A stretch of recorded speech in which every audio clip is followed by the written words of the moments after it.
I'm Sue Pinto, the assistant director of the Third Option International. Up in the corner are Mike and Andrea Buckley with those beautiful Third Option shirts. They are the directors. We're always happy to have them and for their knowledge and their expertise in this program.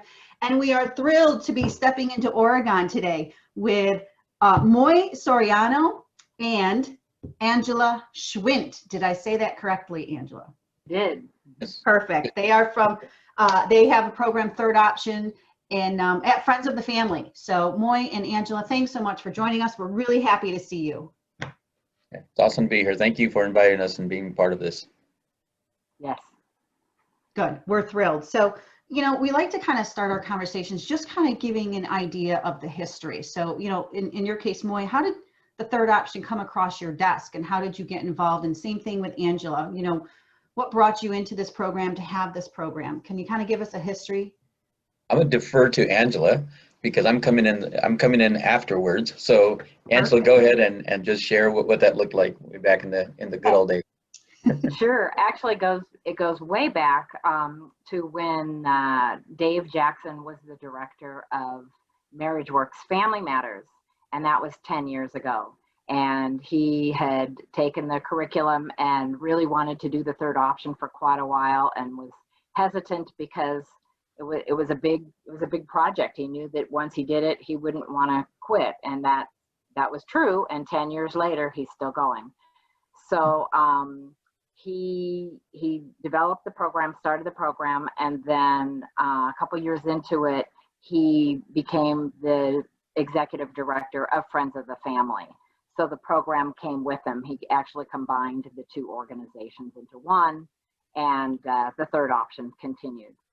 So Friends of the Family is a faith-based nonprofit organization, but we run the Third Option sort of as an outreach or just as a program that anyone and everyone is welcome. We try to have it at a place that is more neutral, like right now, the two locations that when we do live, it's at the Aquatic Center and the YMCA over in the neighbor town of Albany.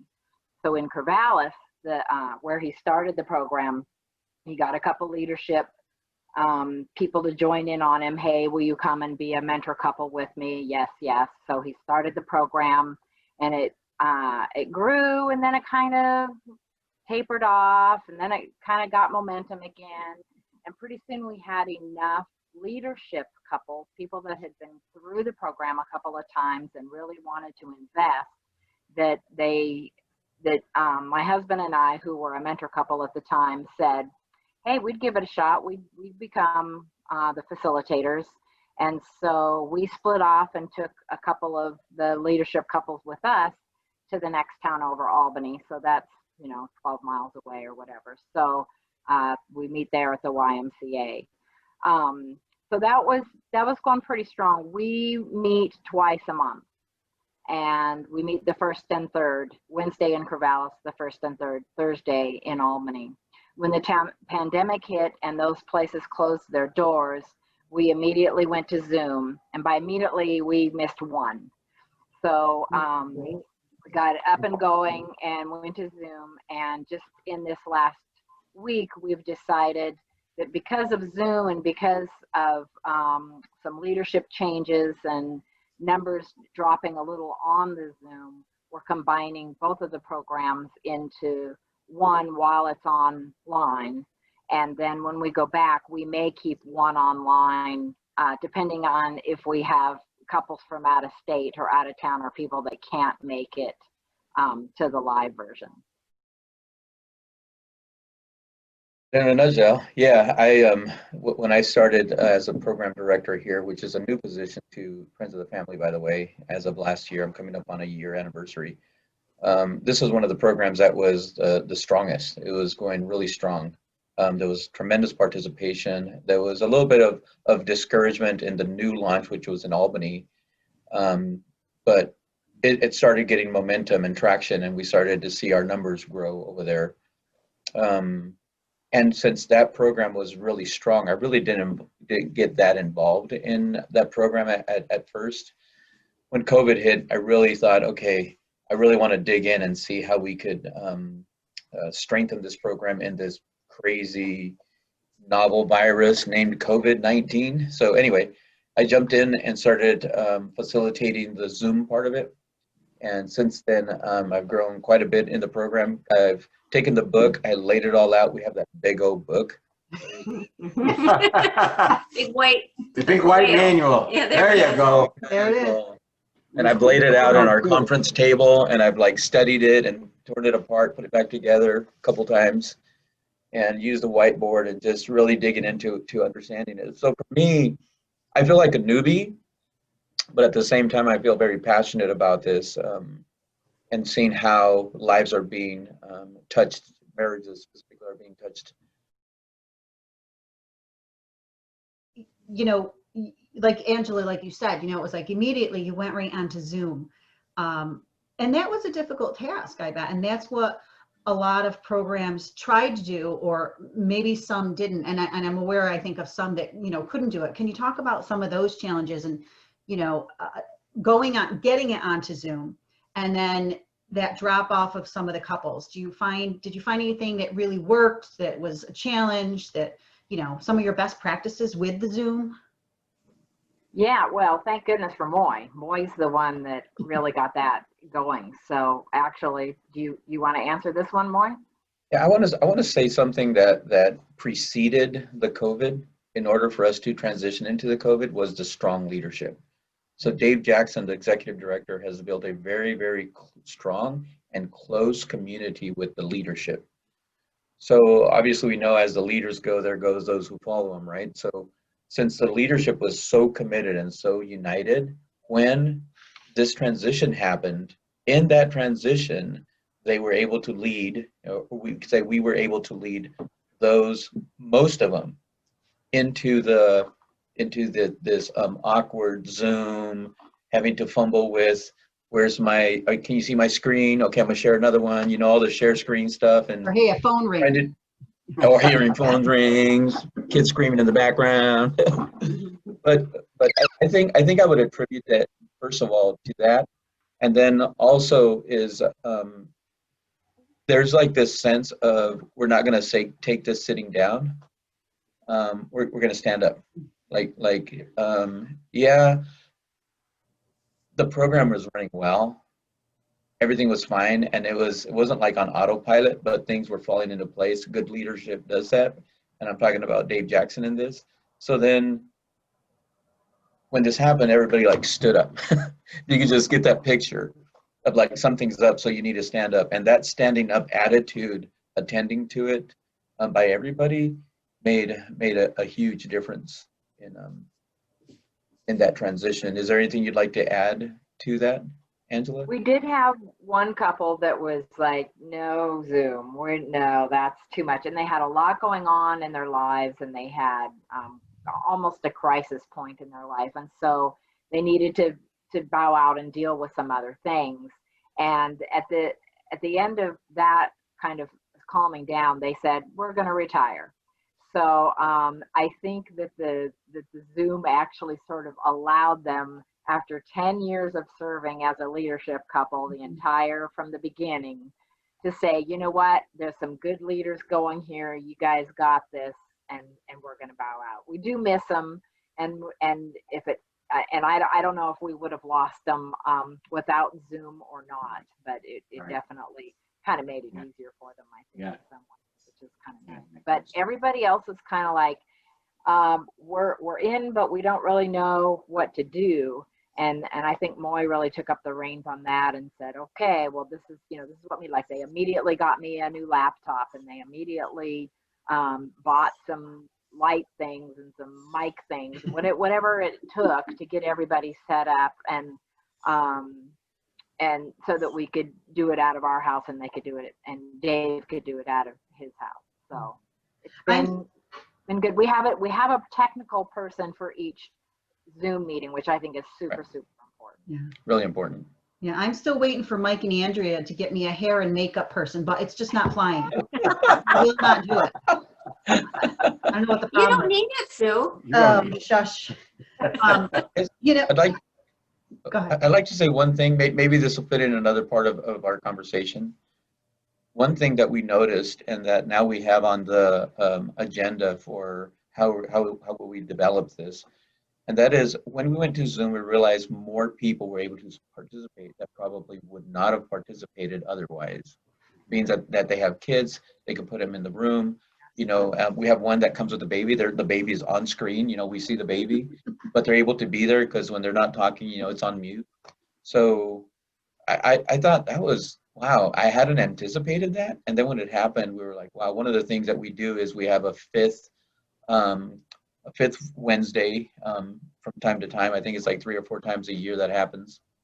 And on that fifth Wednesday, we do something special. Shortly after the COVID hit, we had one of those fifth, and we brought in our new clinical director for our program for here for Friends of the Family. And we just blasted it out into the community. And we had, you remember, Angela, how many people were on that Zoom? It was more than usual. It was like 20, well, no, some church group joined us. So we had like Yeah. 40 almost or something. Yeah, that's what I was thinking too. 40, 50 couples were in there. We were just like, wow, that got the word out too. So I think that helped. We made something special out of the third option program to invite more and make it more available and kind of like, hey, here we are. Something's happening in Corvallis, kind of a mode. Yeah, no, it's great because it's that thinking out of the box. Because I know, you know, back in March and April, you know, when Andrea and Mike and talking about the whole COVID and all these shutdowns, and there was that kind of, I don't want to say panic for me, but it was just like, oh my gosh, these people, now they can't get to a program. What can we do? And so that's where the idea of the live chats from where they came, you know, is that kind of, let's get on Facebook, let's get something out there just so to reach anybody, because it was a stressful time, and Oh, not, yeah. not now, but yeah, so it must have been scary for you guys to think, how are we going to help these people? So bravo for just jumping on that and, you know, thinking out of the box and just saying, here we go, we're just going to do this. So do you think, Moy and Angela, do you think that, you know, let's just say for argument's sake that the whole COVID and the shutdown thing ends in 2 months and people can now go out. Will you continue the whole Zoom platform? Do you think, will you kind of like do separate, would you do separate, I suppose, live in persons on, let's say, Tuesdays or whatever, and then maybe do a Zoom, or would you combine them? What are your thoughts on that? Have you thought about that? Yeah, we thought about 2 different models. One would be that people could Zoom in to the live meeting. And we're still trying to work through that. It's like what that would honestly look like or feel like. And then, but the other one, the one and that's Dave Jackson's. That's where he's he's vying for that one. I'm vying more for the, let's just do separate ones. If it's going to be Zoom, let it be Zoom. If it's going to be in person, let it be in person. How it'll actually work out, I don't know. But yes, to answer your question in the longest way possible, yes, we would like to continue because we've seen the benefit in the community.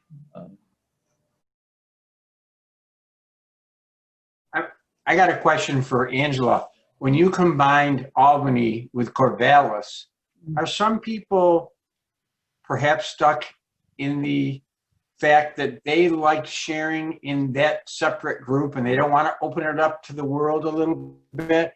And some people are uncomfortable about that, or you haven't run into that yet? Well, that's a great question, because I could see that happening. However, our Albany group shrunk dramatically. And so we're only getting one couple that is consistently coming every single time. So everybody else is it doesn't really matter what group they come to, they're not coming consistently anyway. Right. And unfortunately for that one couple, they cannot come to the night that we landed on. And we tried all we could to work around that so that they could come, and they can't. He works, and we can't work it out on a different night. So what we told them is that they only have 2 more sessions to do, and they're sessions out of the middle. They were sessions that they missed. And so we're going to meet with them personally and help them to finish up their third option experience. And then they said, and we do want to come back. We want to do it more than once. So we're hoping to try to figure out how to work them back in. wondered how many mentor couples you have right now that you're scheduling and working with. The other question I had was, do you meet at the end of the 14 session cycle? Do you take any time off, or do you have like a week off and then a new schedule coming out? Are you doing continuous cycles, or just like a spring cycle and a fall cycle? Yeah, cool. No, we do a continuous cycle year round. We don't take a week off. So this cycle for the Corvallis group is going to end December 2nd. We'll start December 14th, 15th, something like that. We'll start back at 1 again. And then there's a third Friday in, there's a third Wednesday in December.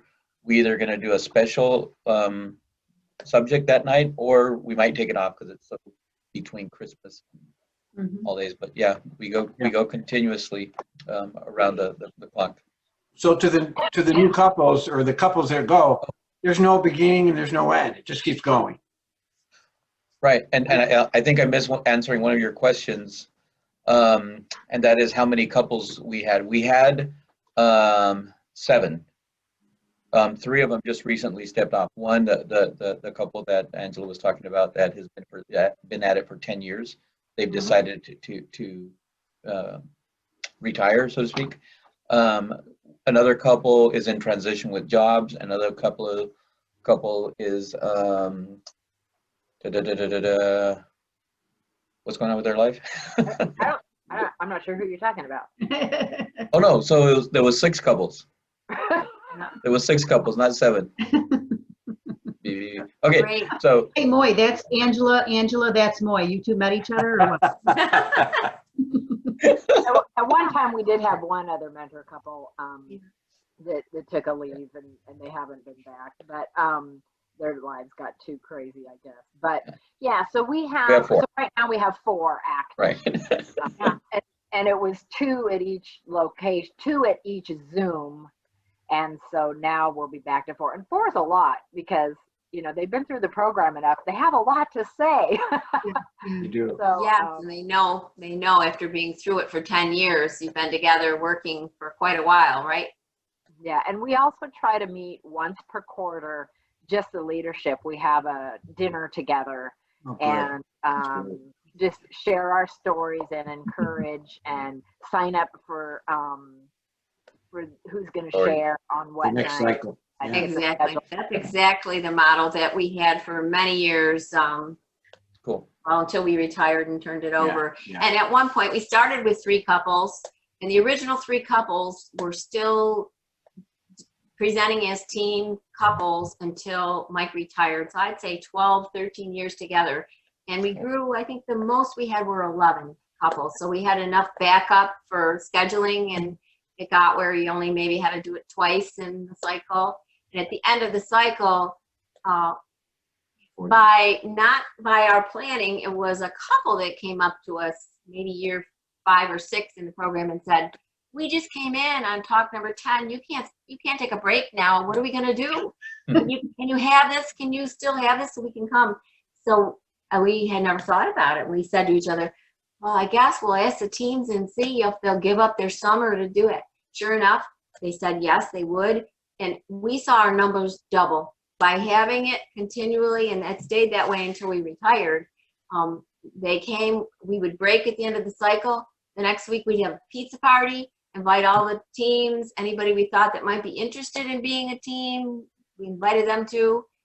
And we continued that until we both retired as team members. So we've gone through to your point you're at now. And our existing community is still functioning, but it took a big hit. The 3 initial teams are no longer there because of retirement, moving out of state. And so there's a few new teams, but they have struggled. So it's good to know. And I hope in networking with Sue's help, you know, in the future, some of the ideas can be shared and all of our communities can, you know, kind of feel from each other where they are and give each other hope and try different ways to bring it forward. One of our couples is moving to Vancouver, Washington, which is That's what I was thinking about. a couple 3 hours from here. And but because it's Zoom, they just plan on continuing on, and eventually they would love to start Absolutely. it up there. And so either when we go live, they may be ready to launch it up there, or maybe they'll just, do some kind of Zoom, get the word out, somehow up there, hook up. So we're kind of excited about that. It's like, well, that's kind of an interesting way to grow the program, but they're really into it. They've been a leadership couple for quite a while, and they love the program. Went over to Albany, we just took one couple with us. We had one other leadership couple. So it was basically, we traded off every other time we shared a story.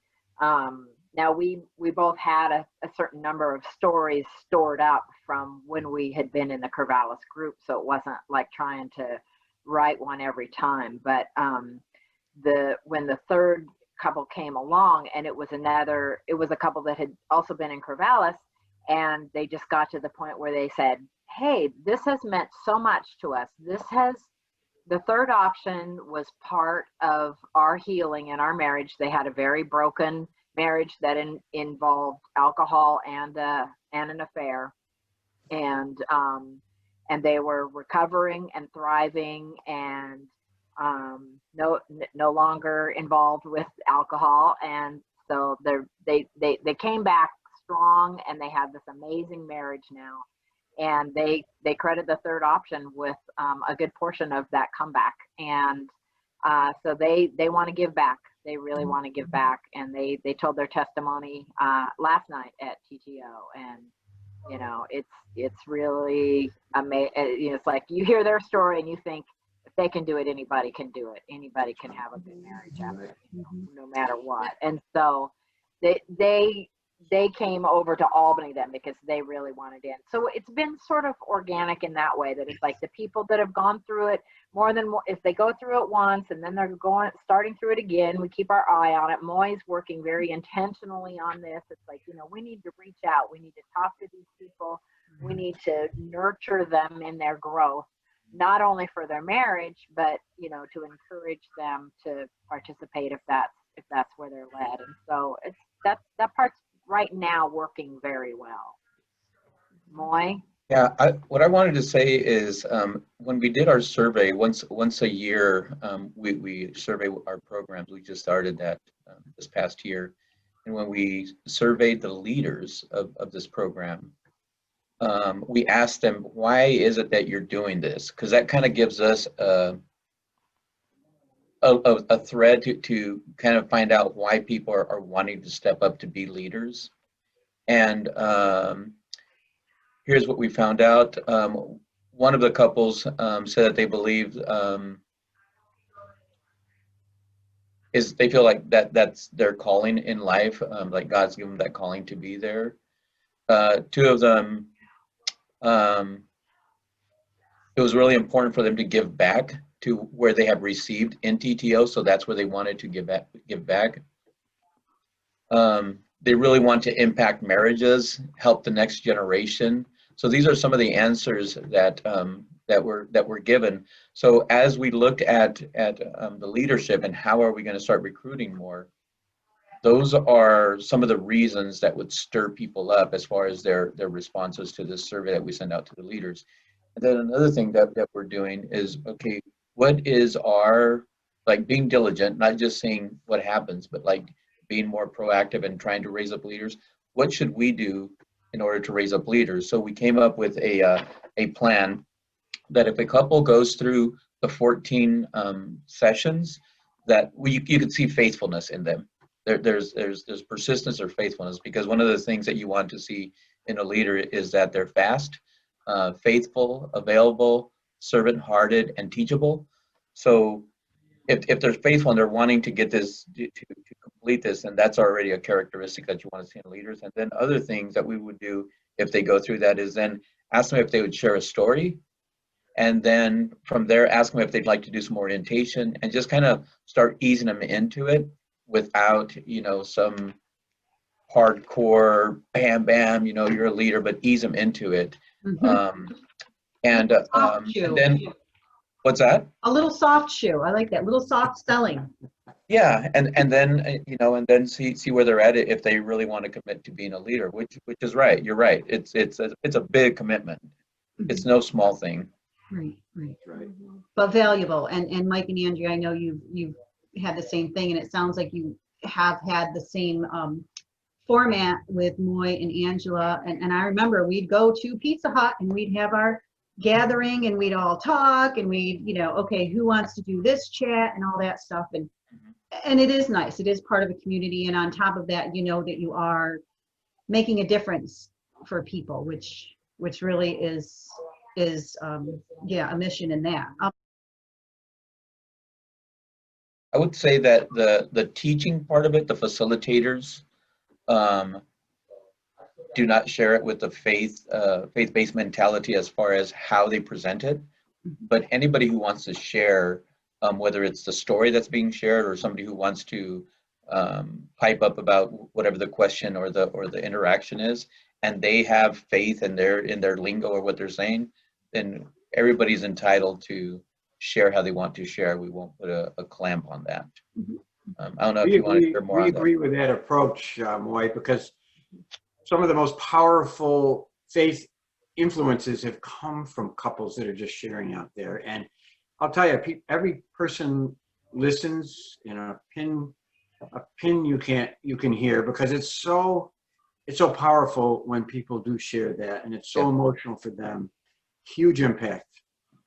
Yeah, we've sat through many occasions where people would have the confidence, I guess, to share in the group. They built up enough trust of attending counseling, attending AA groups, or really deep sharings, and then attributing to what and it would take a while. They would have been coming to the sessions, but that they were finding what they needed through the third option, and and through hearing other people's testimony, asking questions about, I never thought this was important, but now I'm interested in my faith. I'm interested in thinking about going to a church. It's just amazing the way you see it unfold. That couple that I was talking about that shared last night, when they came to the third option, it was the husband that had the affair, and he was the one who was trying to save the marriage. And the wife was, it's over. And so when they came to the third option, and they had the orientation couple that kind of told some of their story, and then the sharing couple at the end, it was very impactful. But one of the things that the husband said coming in is, this is going to be religious.